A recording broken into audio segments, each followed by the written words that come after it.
Today is Monday, May 6, 2019. Welcome to this edition of Roland Unfiltered, broadcasting from Los Angeles, site of the 12th annual George Lopez Celebrity Golf Classic, benefiting kids affected by kidney disease. We'll be hearing today from the likes of Don Cheadle, Chris Spencer, also Jeffrey Osborne, Anthony Anderson, and of course George Lopez. Still got some news headlines. Avis Jones-DeWeaver will have those for us. Folks, it is time to bring the funk.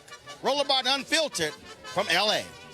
He's got it. Whatever the miss, he's on it. Whatever it is, he's got the scoop, the fact, the find.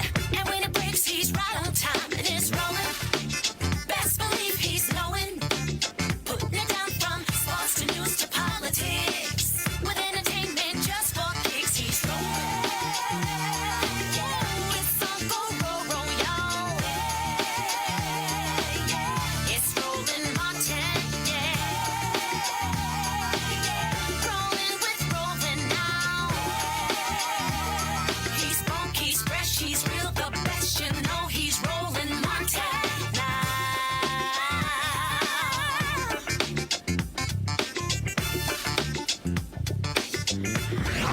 Martin.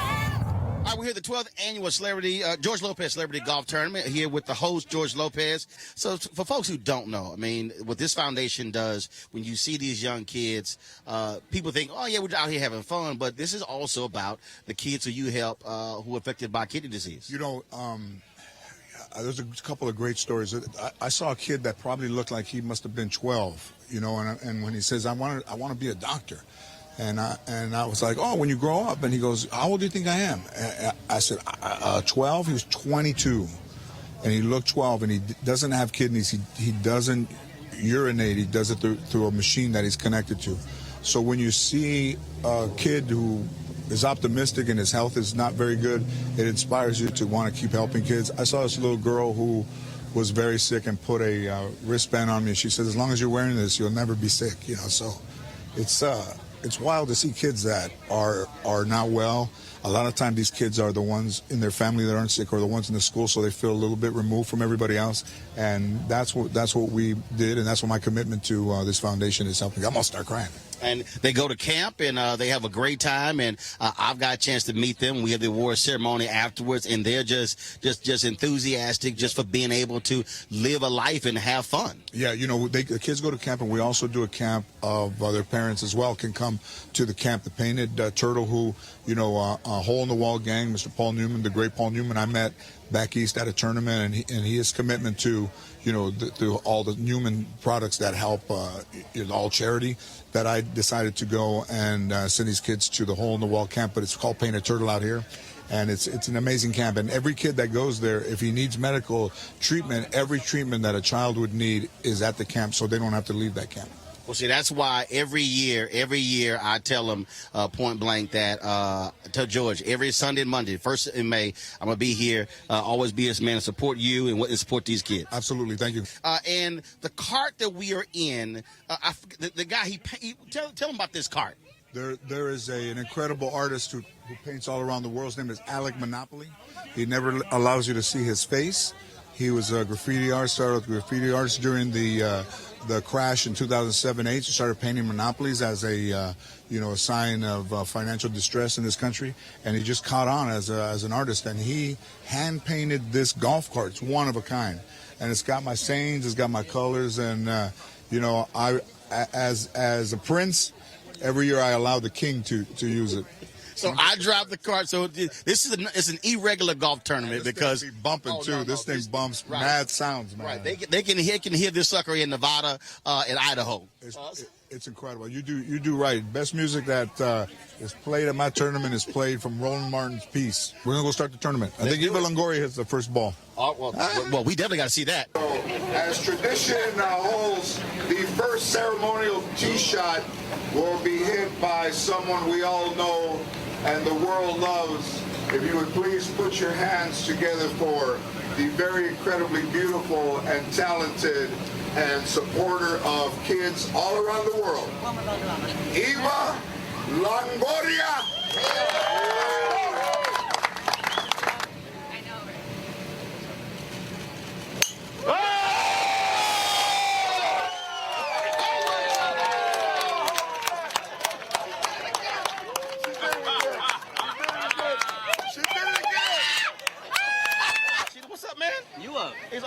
see you here. You too, likewise. It is always an interesting tournament. No doubt.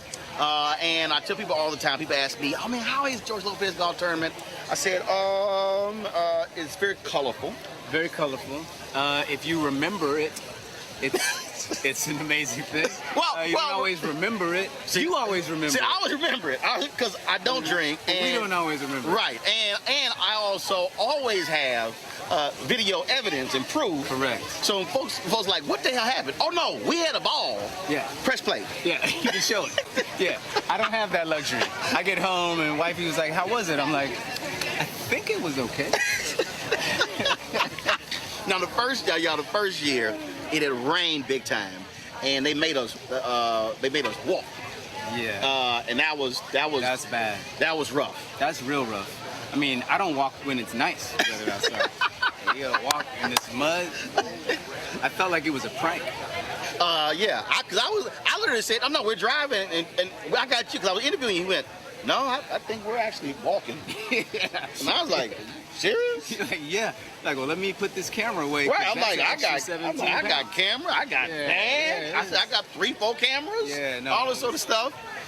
So here's the deal. So obviously, it's fun and stuff along those lines. But we always correspond on social media, and you have no problem letting folks know how you feel about political issues and things along those lines. And then I love it when people try to come at you as if I'm not gonna watch your stuff now because of your opinion. Yeah, that's great.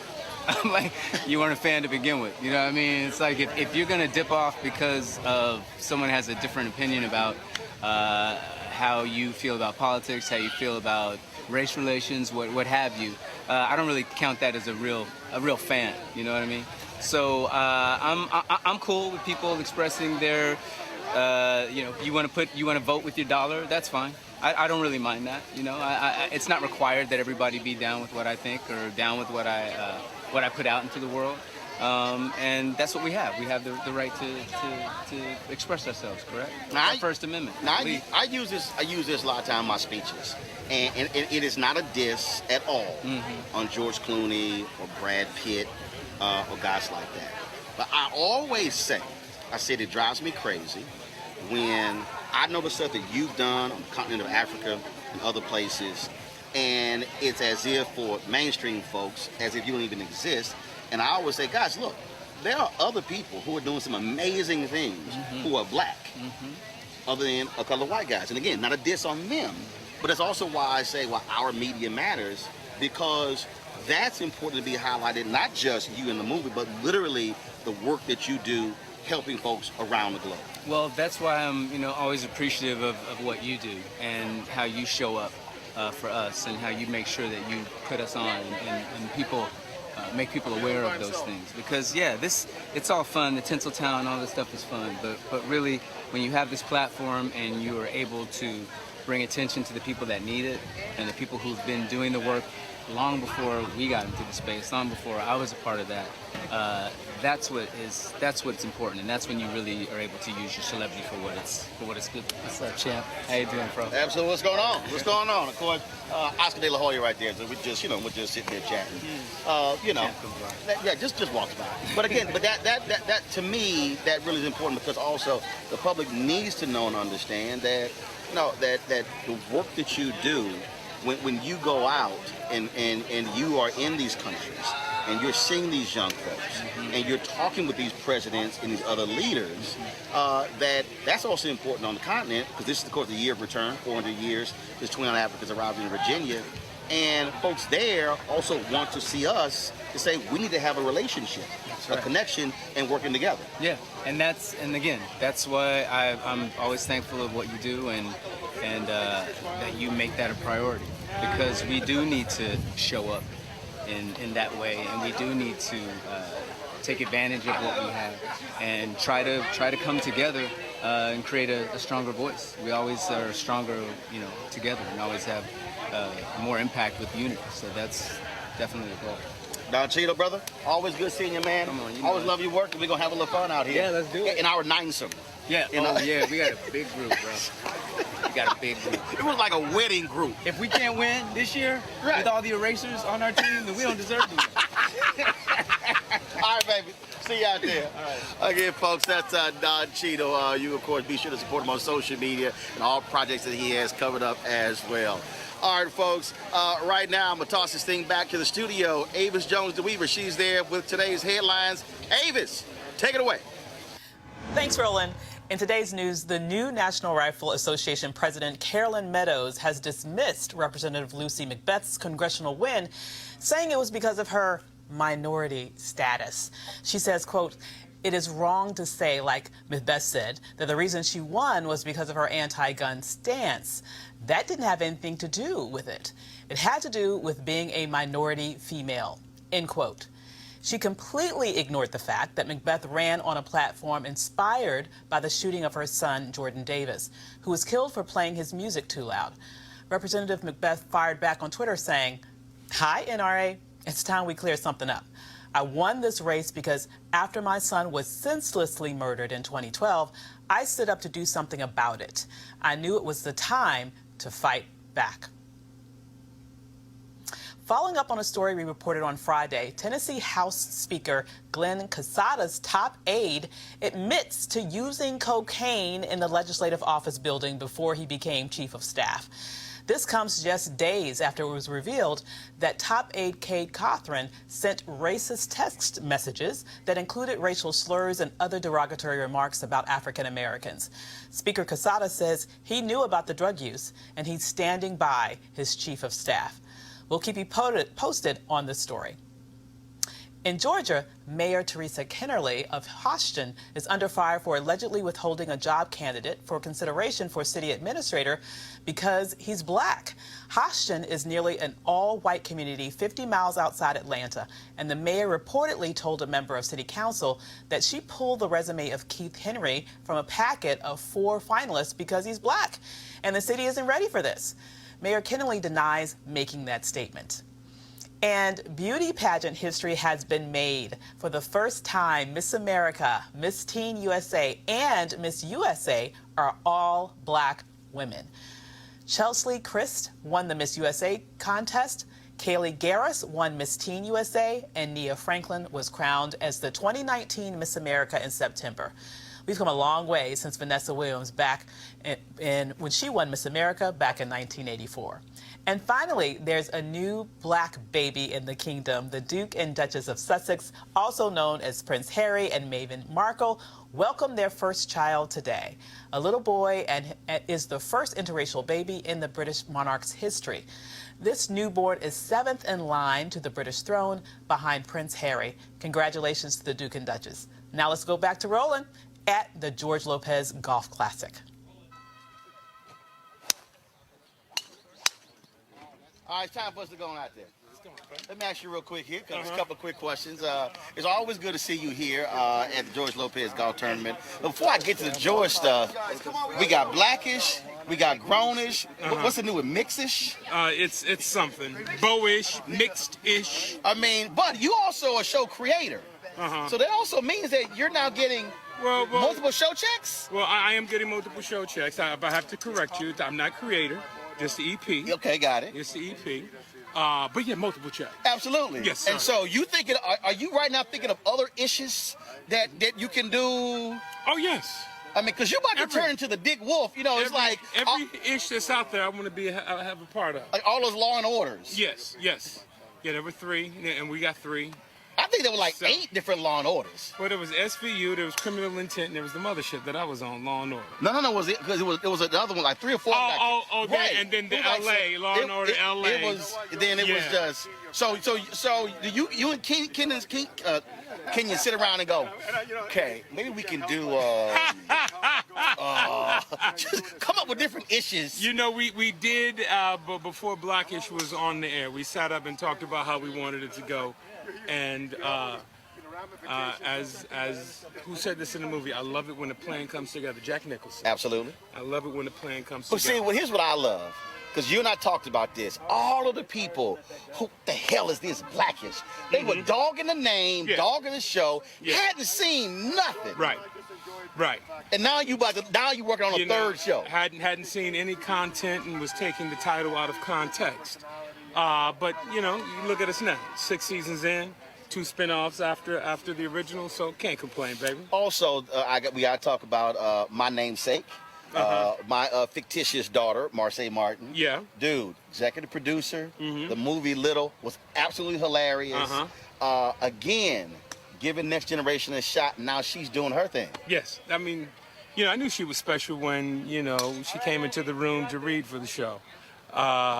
Didn't know how special she was, but I knew she was special. And, you know, and look at what she's doing right now. The youngest executive producer in the history of Hollywood, a young black girl from Dallas from LA by way of Dallas. So, you know, I'm happy for her.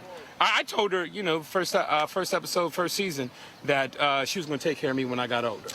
And I'm holding her to it. I'm holding her to it. And of course, your boy signs this major deal with Netflix. You know, first text I sent him was, "Can I hold something?" No wonder he told me no when I sent him the same text. You beat me to it. Yes, I was real quick. I'm like, you signed a $100 million deal with Netflix. A black person will say, can you let me hold something? Yeah. Mr. Barris. Yes. I can't call him the first name, Mr. Barris. Hold on 1 second. How you doing, baby? All right, y'all. Another one of the folks who regularly plays, Andy Garcia here. And Andy, because you won the Pebble Beach, right? Did y'all win that? I did win it, yeah, many years ago. Yeah, and 97, yeah. and oh no, and he comes out here, you know, he's got the whole, you know, and he picks his spot. He goes to the whole thing. He's a professional. Oh yeah, he's a professional now. He's a professional. Yeah. He's professional How's now. your back, man? You good? Back's good. Okay. Elbows fucked. Back's good. One goes, the other one goes. Hey, So again, folks, look, we gotta go tee off. go. Man, it's always good. Oh, I bet you are. Me too. Always good to see you, man. Always good to see you, Keep baby. doing your thing. Anthony Anderson, right here, Roland Martin Unfiltered. Roland Martin, Unfiltered. What's going on? You got your rocket stuff. You know, I gotta represent. All right, y'all. you, man. All right, y'all. So joining us right now, folks, Roland Martin Unfiltered, Jeffrey Osborne. Yes, I got the rocket stuff. So how many years now have you sang the national anthem to open the Lakers season? Well, I did it 32 years straight. 32 years straight. And I haven't done it in the last few years. Are you serious? Yeah, I had a little run-in with the organization. They kind of messed me up with the Kobe game. Right. So Kobe was retiring, so I go to him and I said, I always do it for you, put my schedule aside. I want to do Kobe's last game because I did his very first game. I said, Gotcha. okay. So it came down to 2 weeks before, and I called. I said, I didn't get the call. They said, we'll let you know in a minute. Then I look at the Bleacher Report, and it says, Flea from the Red Hot Chili Peppers performing Flea, the bass player for the Red Hot Chili Peppers. That's who performed the anthem. So they said, I hope you're not upset and this and that. And I said, no, I'm not upset. Just don't never call me again. And so, wow. And I told myself, because I always put myself aside to do it. Right. You know, and I have a history with the Lakers. Yes. And this easy to give it to this guy. So I don't know what it was about. Kobe thought I was doing it. I had talked to Kobe. Everybody thought I was doing it, and I didn't do it. So I talked to Magic. I said, well, maybe I'm overreacting. He said, no, you're not overreacting. He said, you should have got that game. And it was the biggest game I've ever seen, because I've done the championship game. Right, absolutely. That game was incredible. So I haven't done it. I did it when Magic became president. He said, man, come back and just do it for me. And I did it then. But I haven't. But I don't do it anymore regular. Wow. Now you still cheer for him? I still love the Lakers. Right. Always, So basically, I always loved the Lakers. So basically, so Kobe retired. So they ain't made the playoffs since you stopped doing it. Yeah, they hadn't made the playoffs while I was doing it. Oh, for a gotcha. while. Gotcha. Well, see, somebody asked me, they were like, why you wear your Rocket stuff? I said, I love to sit here and, like, stick it to LA fans. Like, last year, my Astros beat the Dodgers. And so I had all Astros my stuff on. Yeah, so this year, I said, I'm going to go ahead and wear the Rocket stuff. There you go. I got to. They pulled it off last night before last. Finally decided to go to the basket and go old school basketball. So I take out them damn long It's three-pointers. It's going to be tough, though, getting by those Warriors. Yeah, but, bottom line I is think they're you the got only to put it team in. that could. Oh, I agree. I think they're the only team that could. Yeah, I don't think Portland and Denver can do it. No. I don't think they can do it. No. They can do it. Yeah. Now you're here, of course, just like I am every year, and we always do your classic as well. And I'm telling y'all, always. This guy's always at my classic. And we have a great time. So what would you say is the difference between George's tournament and yours? Well, the biggest difference is mine is in Rhode Island. Right. So it's harder to get people to travel 3,000 miles. Okay, let me say this here. What Jeffrey's really saying, he has to import black people. I gotta fly people. You've got to import black people. George just has to fly you. I got to fly like 30, 40 more Don't fly people. me, I fly myself. But he got black people he can draw from. Jeffrey lives, all right, the population of Rhode Island increases every August at the Jeffrey Osborne Classic. But this year's in July. I got the email from your dog. Yeah, and it's back in Rhode Island. Oh, really? Not at Foxwoods this year. Okay. Yeah. We went back. Foxwoods had a big, the CEO passed. Oh. And I had a 2-year contract with them, and he passed, and then they turned it over to a tribal member, and the tribal member is trying to cut money to save the tribe. See, that's what happens. Got it. They shouldn't have him. So you're going back I'm taking it back to Rhode Island. I have more support in Rhode Island anyway. And of course, it was that's where you're from. That's where I'm from. That's home as well. And all the charities are from Rhode Island still. Gotcha.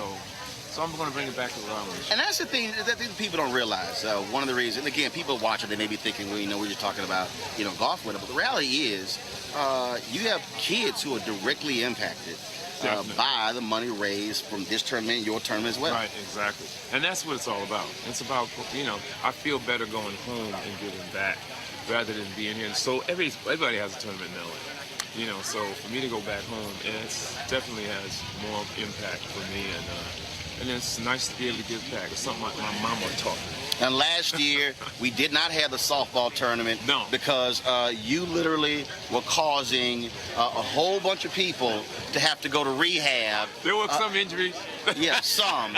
Let's see, James Worthy, Johnny Gill. Johnny pulled his ass muscle. Yeah, he did. And he keeps trying to say he didn't. Oh, no, he but did. we were all there. No, and you had to call the doctor. I had to take the doctor.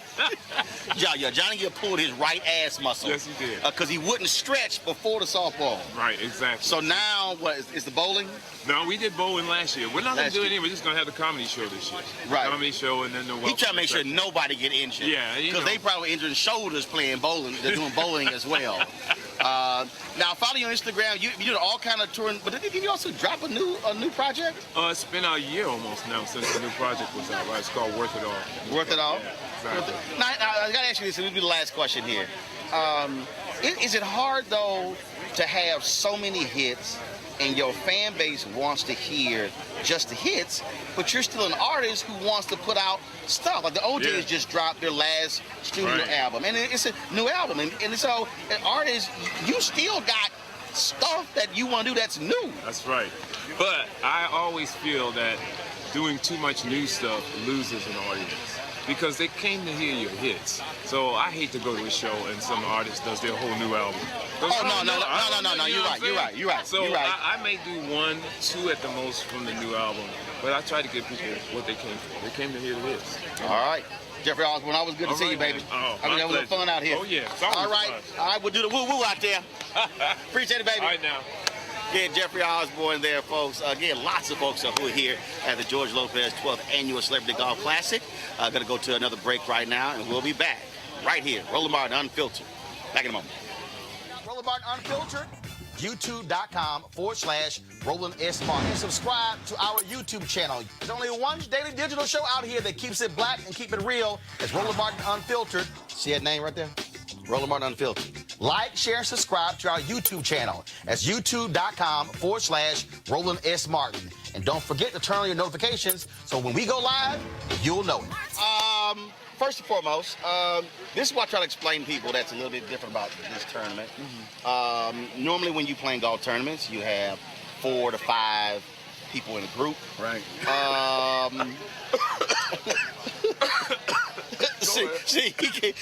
He knows.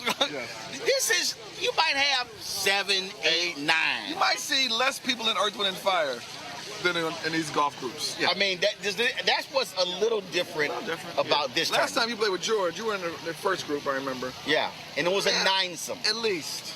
Yeah. And we added a couple of people. Plus the photographers and the reporters that was following y'all, so it was a lot. Yeah. But the actual number of players, and then what gets me, so do you recall ever what your team shot in this tournament? Never.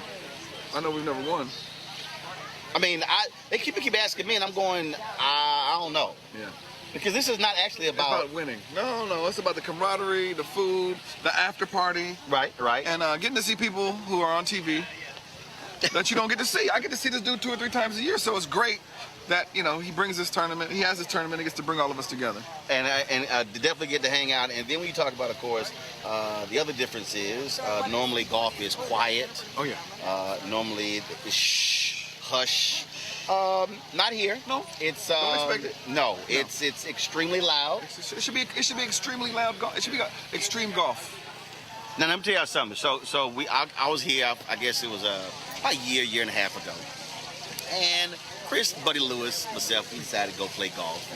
Yeah. And I had the tunes going, and let's just say I was playing some music. Let me tell the story so you don't have to brag about yourself, because I know you do that all day. So this guy is from the Alpha fraternity, Phi Alpha, and Buddy Lewis is Omega Psi Phi. He wears purple and gold, and his head covers a dog, and he might even eat dog food. That's how heavily he's invested into this. So Atomic Dog came on Roland speakers, and Roland told him he can out hop Right. Buddy Lewis. It was embarrassing. Actually, no. Chris dared me to play Atomic Dog. Yes, because I knew Buddy could do it, but I know Buddy. And I went. Buddy has torn at least 3 ACLs hopping. And I went, oh, seriously? So he murdered him. The thing is, he's twinkle toes. He's like, do you remember that episode of Fred Flintstone when he was on the drugs? He's really light on his feet, so to see him doing it, I was like, you might have joined the wrong frat. You were supposed to be a Q. But the other thing, though, is that, of course, being from Houston, I got Dirty South, got blues. I was playing some stuff. My God, yes. See, that was the story I had never heard. This stuff I had never heard. Who'd you put me on to? Chris was like, what's the dude? They don't play this up here. The side chick song. My side piece. What's the song called? My side piece. Well, how's it go? He was playing these blues. You're so funny. I left home to get my side piece. Chris I was like, yo, play another one. Play another one. They was playing golf. I was on his iPhone going, I've never heard of this stuff. Chris, they don't play that up here. They don't play that, yeah. They don't play that here. KJLH don't play nothing about side pieces. We were going song and song. So and Chris, blues, you put me on too? Chris was Shazamming everything. I had never heard this stuff before, but I play it now. There you go. There you go. My wife was like, what? She don't really like the side piece song too much, so I had to. So you had to listen to that in the car? Yeah, I had to listen. That's just for me. Right. Yeah. But it's a jam though. Oh my God! Listen, if you ever do a comedy special, you got to come out the side piece. I mean, it's a jam. It's fantastic. It's a jam. Yeah, it is. All right, folks, we got to go check in and get ready. Man, always good to see you. How about the Rockets? First of all, I did an interview earlier, and I said, after the first 2 games, we lost. I'm like, see what happens when you take it to the hole, stop jacking 3-pointers. You actually, old school basketball. What happens is, if you drive, then they're going to give you the jumper.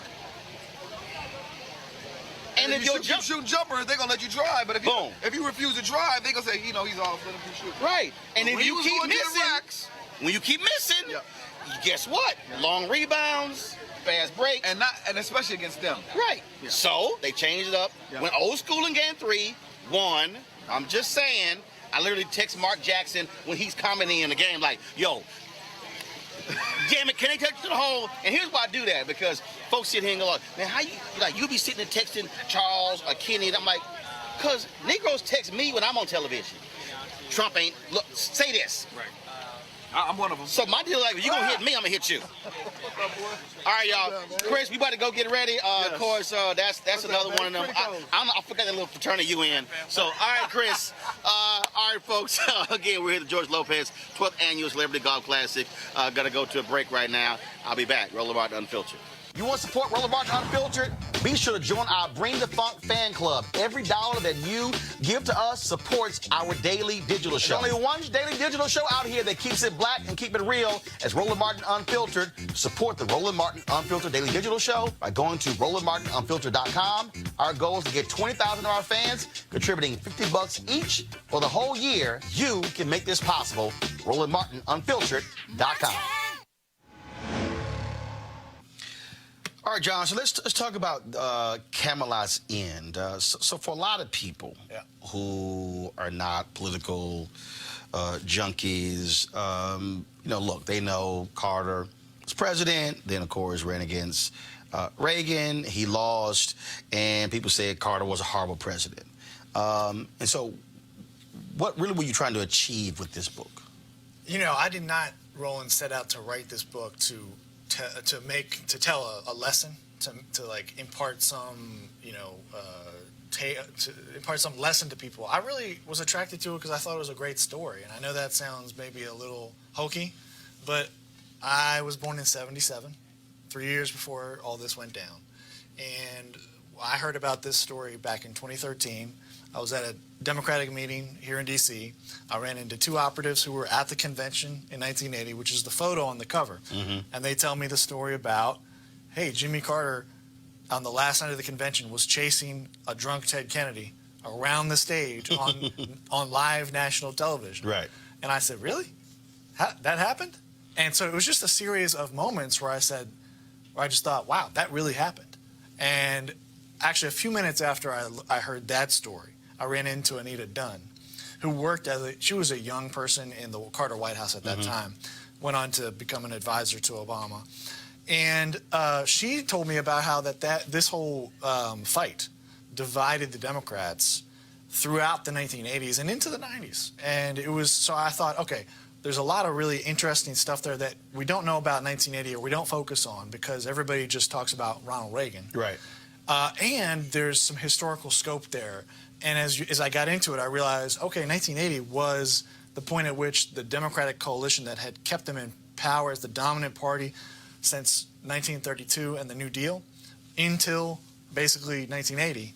That's when it really kind of finally fractured because the Democrats lost the South pretty much for good. I mean, Clinton won it back some in the 90s, but that coalition never came back. Well, what was interesting, though, but not even just focused on 1980, was as I was reading this book, people also don't quite understand that here you had Carter, who runs for president from the Deep South. Yeah.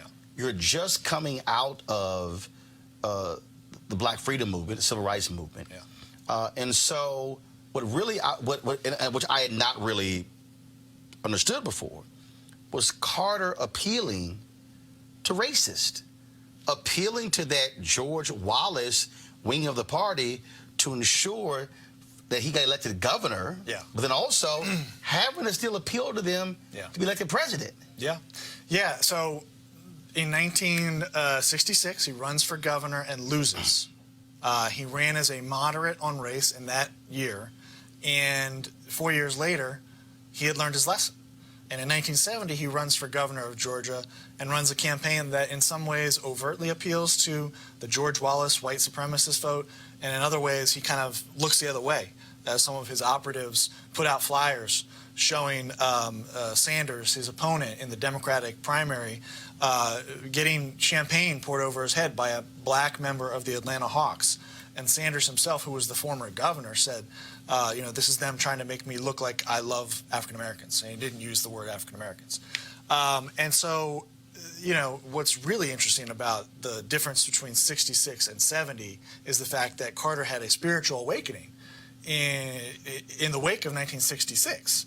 He spent time knocking on doors and proselytizing on behalf of a Baptist church up in Massachusetts, and had basically a born-again Christian experience during that time, while he was also reading Christian philosopher Reinhold Niebuhr, who allowed him to kind of wed a realpolitik, pragmatic lens to this sense of I am divinely sort of, sent out to be a politician. There's a lot there that I'm talking about, and I'm going to get to the presidential in a minute, but I think what you have there is that he was willing to look past some of the ugly elements of his 1970 campaign on race by seeing himself as somebody who was on a mission from God in some ways. But it speaks to, though, this reality of our politics. Yeah. That many of these candidates could not run as purists, could not run as fully embracing a white Southerner, fully embracing the issue of civil rights. It's not like in Jimmy Carter's history, he was this bigoted man who joined the Klan. Right. That wasn't the whole deal. Right. But in essence, he had to make a deal with the devil. That's right. That if I want to ascend to higher office, I'm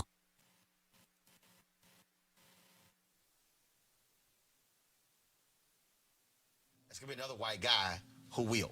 If I don't, there will be a real racist who's the governor. And in fact, when Carter wins this election, there are reports he was not happy with the campaign that he had to run. He was a little depressed about it. And he went on to give a speech in his inaugural address where he said the time for racial division. I can't remember the exact phrase he used. Do you remember it? But he basically said that the time for racial white superiority is over. And then all of a sudden, the racists were going like, yo, dude, what the hell? Exactly. We just voted for you. So basically, he pulled a bait and switch on the white supremacists. There's a lot of moral complexity here to the idea of running a campaign that is doing things that are ugly in order to, in some ways, defeat those elements. And when you think of Jimmy Carter today, people think of quiet, soft, meek, Habitat for Humanity, him still teaching Bible study. But the reality is, I mean, this was a hardcore, I'm going to get what I want politician. Oh, yeah. Oh, yeah. Yeah. There were people that said, don't pay attention to that smile. That smile does not mean a thing. Because I think it's helpful to remember, he grew up in rural Georgia, southwest Georgia. He grew up on a farm. His dad was a successful farmer, but they grew up without toilet paper. Mm-hmm. They grew up without running water and electricity until he was about 10 or 12 years old. And he just willed himself to the Naval Academy. He willed himself up the chain in the Navy, and he willed himself into the state Senate. He had to overcome some incredible barriers just to even get into the state Senate in Georgia, and then he became governor, all by just sheer force of will. And when you add in the stuff that he incorporated into his worldview through Reinhold Niebuhr and that philosophy, you have iron will and then a sense of divine mandate. And the chapter on Hunter S. Thompson, where he talks about Carter giving a populist speech, where this is as governor after he's elected. Right. He's telling the establishment in Georgia, basically, when Martin Luther King came here, you didn't embrace him. You viewed him as a disgrace and as horrible. Mm-hmm. That was a speech that Hunter S. Thompson then took and played for people around the country as an example of how when Carter wanted to be a hard-edged politician, tough as nails, he could do it. Now, half his book is Jimmy Carter. The other half is Senator Ted Kennedy. Yeah. And I saw the movie Chappaquiddick. Yeah. I read other books as well. But reading this was the first time I really, in reading it, got an understanding where Ted Kennedy had no clue why in the hell he was running for president. I mean, just reading that transcript, how he just could not answer basic questions. Mm-hmm. It was as if a guy was running, we talk about divine order, it was sort of like, this is owed to me, but it was also a curse. It was, and I'm just going, was he that bad at answering questions? Mm-hmm. That was just wild. Yeah, and the Mudd interview, Roger Mudd was the CBS reporter who interviewed him, and everybody remembers that he had a bad answer to the question of why do you want to be president, which is what you're basically getting at right now. He couldn't answer it. Yeah, but I think his answer to that question was kind of boilerplate, and everybody talks about that answer as so terrible. If you really look at it just in isolation, it's not a great answer. It's also not a disastrous answer. What it revealed was what you're talking about, which is that he felt entitled to the job. And in the fall of 1979, just before this interview takes place, Jimmy Carter is in so much political trouble. He's 2-1. Democrats favor Kennedy over Carter. And everybody is basically saying Kennedy is going to have a cakewalk to the nomination. So Kennedy walks into this interview basically thinking, I've got this nomination in hand. I don't have to really think that hard about it. He's also being driven, as you alluded to, by the pressure from the Democratic Party to rediscover the magic of his brothers. And it's these ghosts of his brothers that are kind of hanging over him, driving him forward into something that I don't think he was really sure he wanted to do or could be good at. Well, first of all, you'd already established, look, he didn't want to run for United States Senate. Right. But Dad was making what Dad said. I paid for that seat. Right. You're running for it. Right. And so here was a guy who his whole life was, the short, fat, chubby one, the one who really wasn't that smart. And it was sort of like, no, you're going to do this. You were forced into it. And so even though you reflect on him being the lying of the Senate and everything,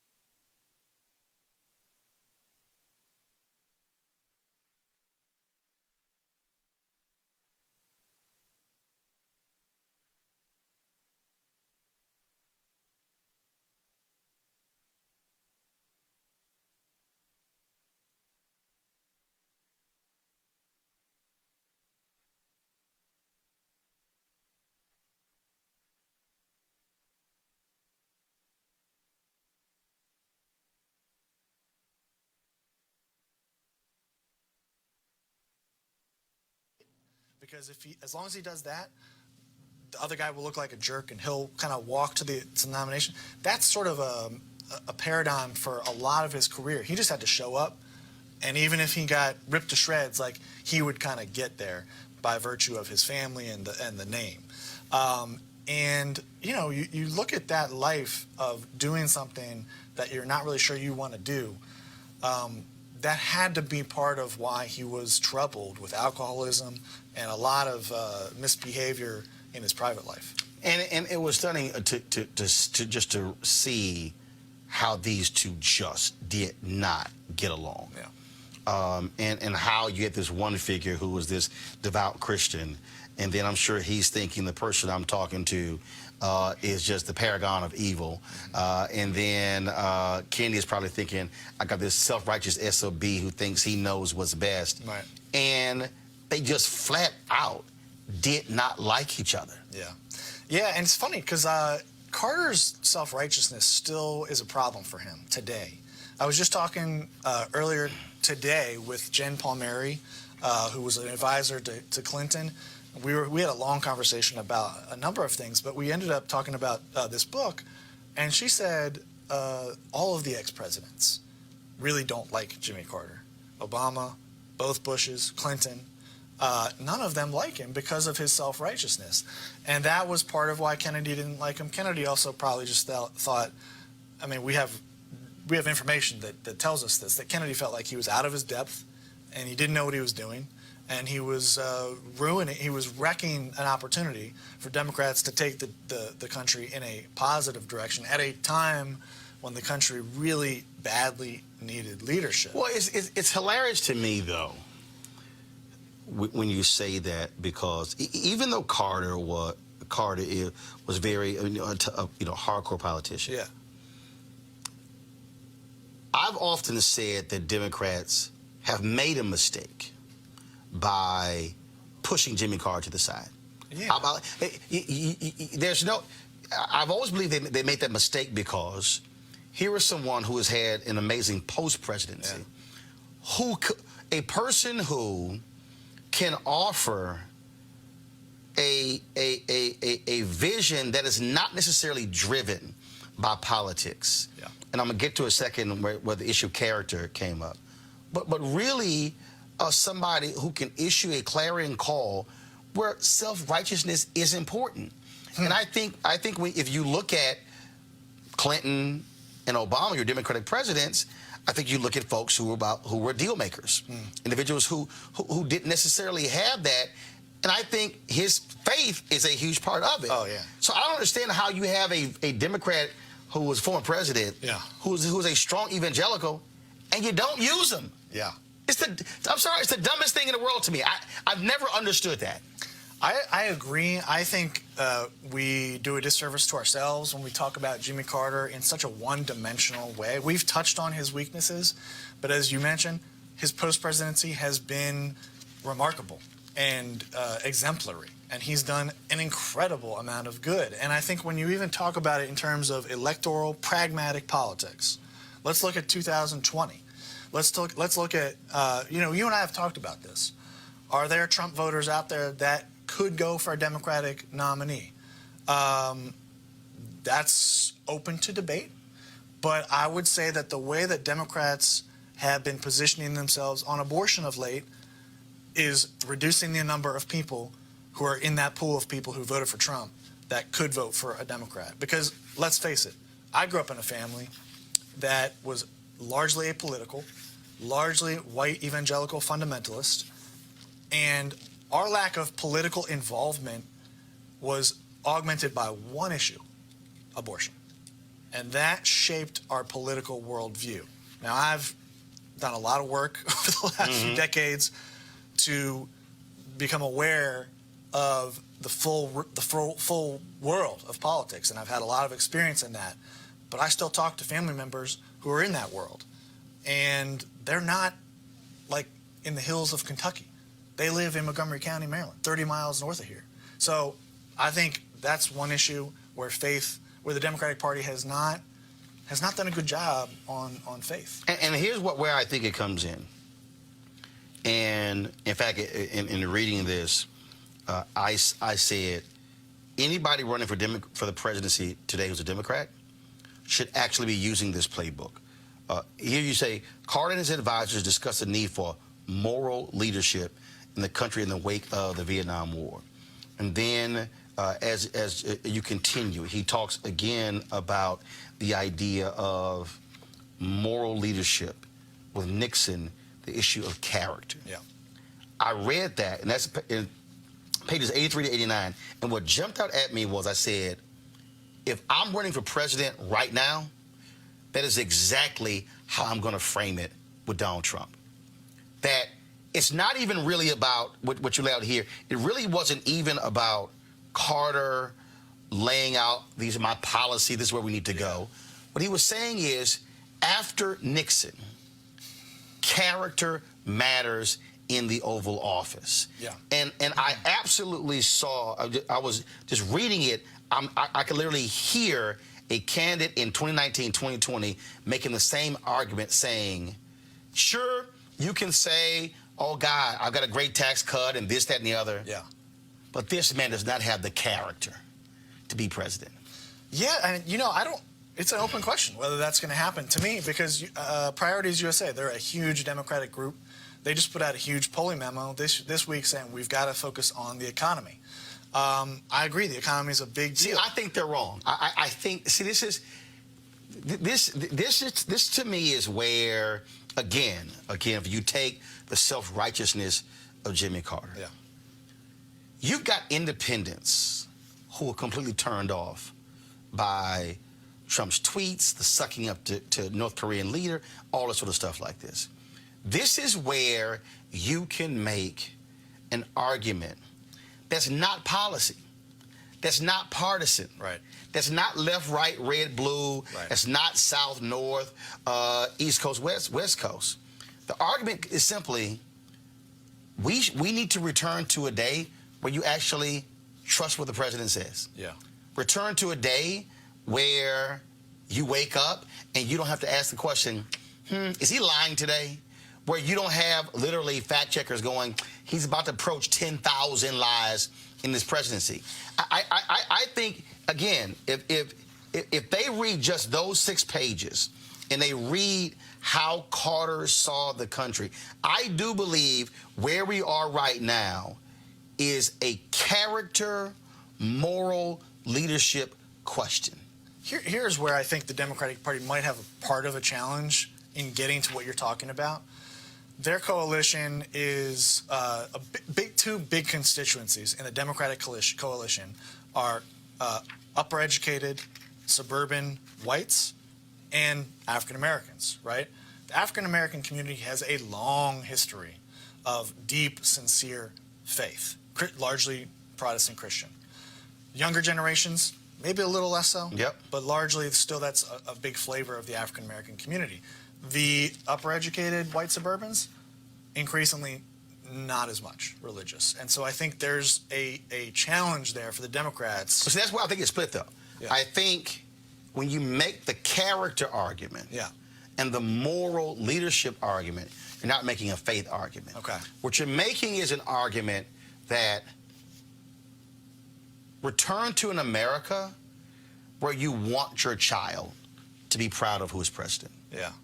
Return to the day when, no matter if they were Republican or Democrat, you didn't wake up saying the president's a liar. Yeah.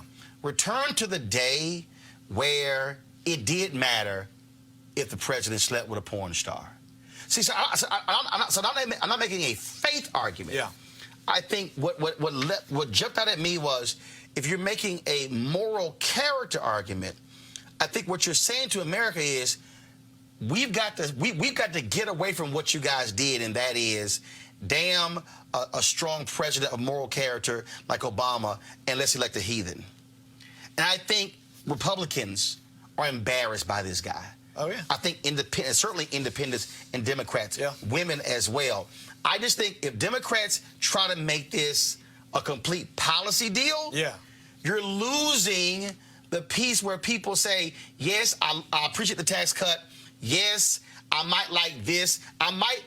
Yes, I might appreciate these type of judges, but I simply cannot tolerate the integrity and the character of the person. I just think that that's a thing that if they would read that and understand where Carter was coming from, they would have the ability to, I think, to appeal to some people. Yeah, I agree. I think one of the questions would be how compelling and powerful that message can be without faith, which drove Carter. And it's an open question. I'm not arguing that you can't have a powerful moral message without a sort of faith component to it. I think faith component adds a lot, though. Oh, absolutely. Yeah. As well, because it serves as the foundation of who you are. Yeah. You going through this primary, here you got Kennedy and Carter. They're going after each other. And what was crazy to me is reading it, and Carter just dusted Kennedy. And Kennedy wouldn't give up. It was essentially him saying, I'm going to be the complete thorn in your side. Yeah. No matter what. Doesn't matter how bad I'm getting beat. Doesn't matter. Whatever the heck, I'm not quitting. Yeah. Yeah, and you know, one person who predicted that Carter was going to whip Kennedy was Henry Kissinger, which is kind of an interesting, little note of history. Carter certainly did things strategically to whip Kennedy, but Carter got a huge assist from the Ayatollah in Iran, because when the hostages were taken this was 3 days before Kennedy announced his candidacy. The hostages in Tehran are taken at the embassy, and overnight the Iowa caucuses, which are in January, go from Carter versus Kennedy, and now all of a sudden it's Carter versus the Ayatollah, because the voters are looking at this as a rally behind the President of the United States. They're looking at this as, if I don't vote for Carter, then I am sort of weakening him at a time when we all need to be behind him as he goes up against the Ayatollah of Iran and the fundamentalists in Tehran who have our people in prison, basically. And so that really made it hard for Kennedy to do anything. He couldn't criticize Carter. He couldn't really talk about the hostages. He couldn't get in the news. And so I was not the best place for a celebrity politician from the Northeast anyway, especially with his background and his baggage. And that just made it really tough sledding for him. When you take us through going through those primaries and then going to the convention, the whole reset with Kennedy, money and everything along those lines, it was compelling to see how deeply wounded Carter was and how, in many ways, he was desperate for the validation of Kennedy. He was desperate to not only say, I kicked your ass, but also he needed Kennedy to say, yeah, he beat me, and we're in this thing together. And the fact that Kennedy wouldn't give it to him. I mean, that, as you described that scene of Kennedy's speech, and then when Carter gets a nomination, and then the limo comes, and he's taking his time, and he's bringing everybody else up, and how his whole deal was, I don't give a damn about this guy who's the president. Right. No, and one historian said it was like Kennedy had showed up at the wedding of his chauffeur with Carter, the incumbent president, who had just given his acceptance speech after winning renomination, as the chauffeur. And, you know, Carter wanted to have the pose, as you mentioned, of hands together with Kennedy. And Kennedy made him chase him around the stage for a good 5 minutes. There are conflicting reports about whether Kennedy was drunk. I've come to believe that Kennedy had definitely been drinking. Bob Shrum, who's probably a mutual friend of ours, says, maybe not, I don't know. But you're looking at me like, no. But Bob Shrum was with Kennedy, and he insists that he wasn't drunk. I've come to believe that it was probably the difference between 2 Jack and Cokes and like 5 Jack and Cokes. Right. You know? But yeah, I mean, it was probably the most humiliating moment of Carter's political career. So if you think about that whole dysfunction between Carter, Kennedy, tearing apart the party, opens the door for Reagan to win. Right. What can Democrats today learn from this? Because when you see Clinton folks leaking stuff about Senator Sanders flying charter planes, and them still not being over that, the Sanders people still being pissed off, saying it was stolen from us, and now you have other candidates who are now running as well, and then people are going, yo, you guys, if you keep this up, you're going to guarantee this guy wins. Right.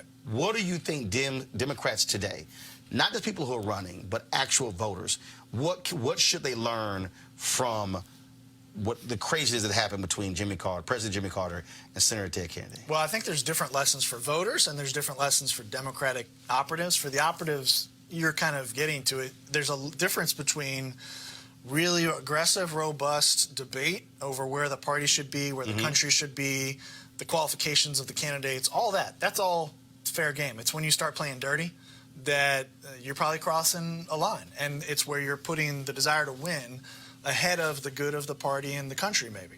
I think that's one lesson. I think for the voter, you know, it's not really that different from what I would say to them most of the time, which is keep your eye on the ball.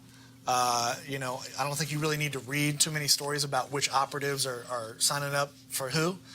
Keep your eye on which issues you think are most important to the country, and do your homework. Look at what the candidates are saying about the top 5 issues to you. Educate yourself, because it's all out there. And then, you know, do the job you can do with your social network, with your peers, to make these issues on their radar.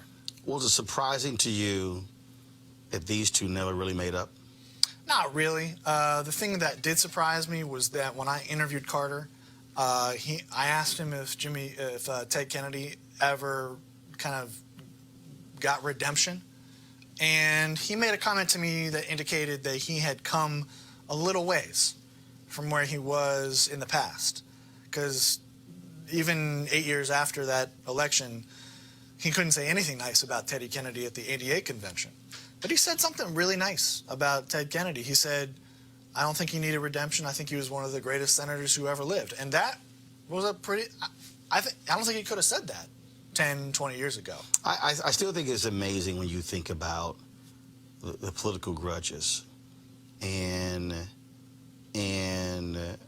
how they continue, and how even when people try to put them together, how they still never really gelled.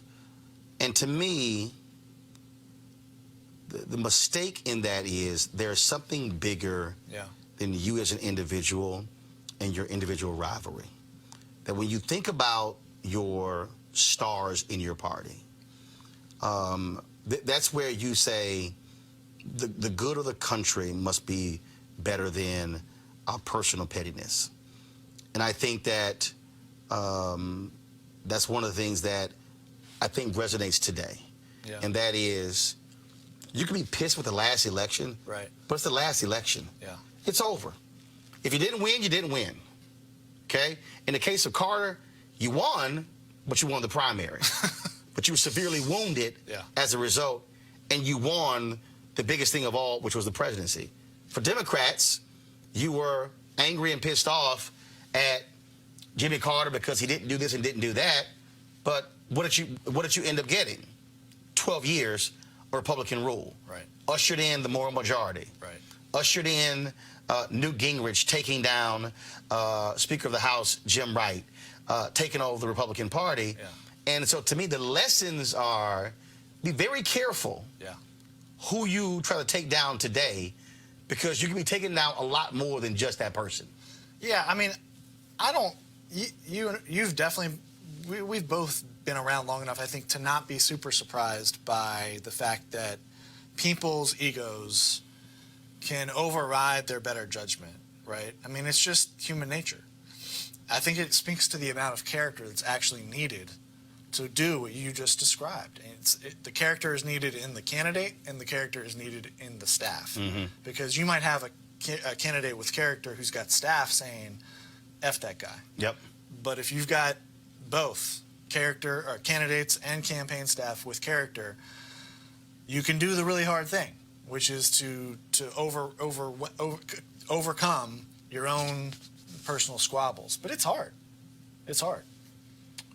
I ask every author this: what was your wow moment in the research in this book? What was that one thing where even you were like, yeah, wow, that's crazy? Either I didn't know it, or it shocked you, surprised you, blew you away? Well, I mentioned the story at the beginning. I was surprised. I was shocked at that of on the stage. I was shocked that Hunter S. Thompson called Carter one of the three meanest men that he had ever met, because that's just not how we think of Carter. I think in a more resonant way, the thing that really surprised me in a deep way was when I began to look at their backgrounds. And I saw how different they were. Yep. How radically different they were. And if you buy the book and you look at the photo section, the very first page of photos shows Carter at age 10 or so on his farm, no shirt, no shoes, and the picture quality is terrible. And underneath that is a picture of Kennedy at almost the same age as part of a much bigger family in London, dressed to the nines, living in J.P. Morgan's old house in London. Right? So the difference between their upbringing and the fact that they entered politics around the same time. Right. And then they began to kind of ascend the ladder at the same time until they finally collided in 1980. And even the collision had about 8 years, 7 or 8 years of run up to that. So that there was like this sense of fate to me that brought them together that I thought was really interesting. All right, folks, the book is called Camelot's End: Kennedy versus Carter and the Fight That Broke the Democratic Party, by John Ward. That's the book right there. So you definitely want to check it out. I probably read it in about a week. And so those of you who love politics, I think you would certainly learn a heck of a whole lot. A lot of stuff you were not aware of when you think about these seminal figures, President Jimmy Carter, and, of course, the late Senator Ted Kennedy. John, we appreciate it. Thanks a lot. Thank you, Roland. All right. Appreciate it. All right, folks, I certainly hope you enjoyed this edition of Roland Martin Unfiltered here at Lakeside Golf Club for the 12th annual George Lopez Celebrity Golf Classic. If you want to support the George Lopez Foundation, please do so. You can go online and check them out, and it's all about the kids who are fighting kidney disease. All right, folks, I'll be back in the studio tomorrow in Washington, D.C. for another edition of Roland Martin Unfiltered. Be sure if you want to support us, go to RolandMartinUnfiltered.com. Join our Bring the Funk fan club. We certainly appreciate all of you who are members of our fan club. You can pay by Cash App, PayPal, or even Square as well. And so this is what we do, taking our show on the road, bringing you stuff that nobody else is bringing you. And we certainly want to thank George Lopez and the George Lopez Foundation, Linda Small, and all the folks with the foundation for making this possible. So we certainly appreciate that. All right, folks, y'all be sure to have a great day. I got to go play golf. Holla!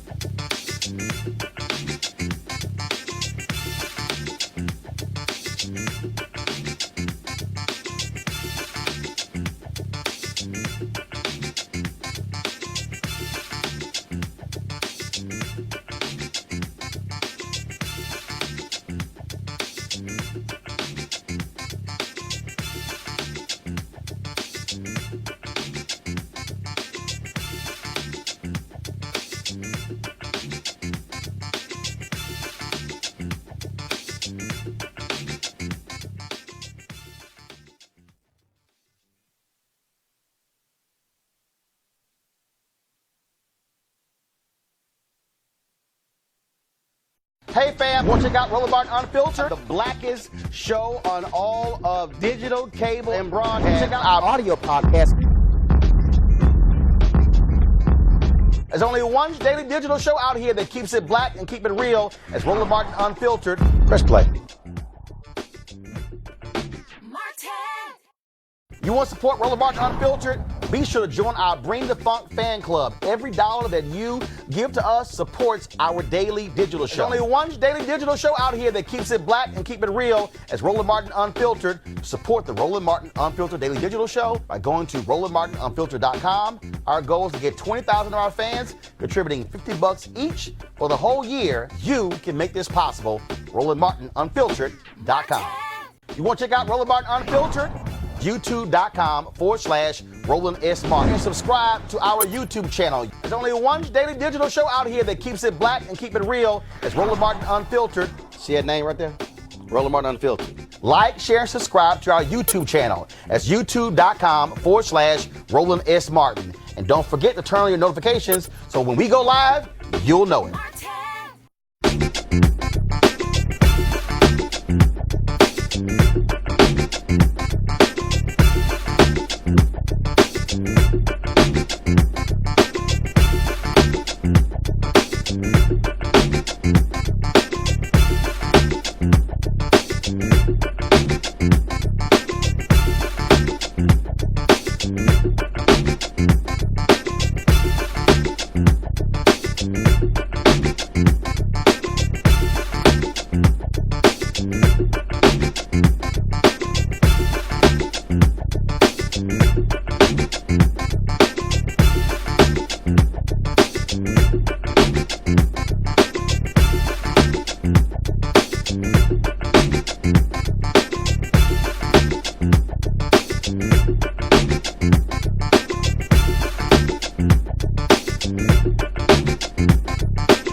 Hey fam, want to check out Roland Martin Unfiltered, the blackest show on all of digital, cable, and broadcast. Check out our audio podcast. There's only one daily digital show out here that keeps it black and keep it real. It's Roland Martin Unfiltered. Press play. You want to support Roland Martin Unfiltered? Be sure to join our Bring the Funk fan club. Every dollar that you give to us supports our daily digital show. There's only one daily digital show out here that keeps it black and keep it real. It's Roland Martin Unfiltered. Support the Roland Martin Unfiltered daily digital show by going to RolandMartinUnfiltered.com. Our goal is to get 20,000 of our fans contributing $50 each for the whole year. You can make this possible. RolandMartinUnfiltered.com.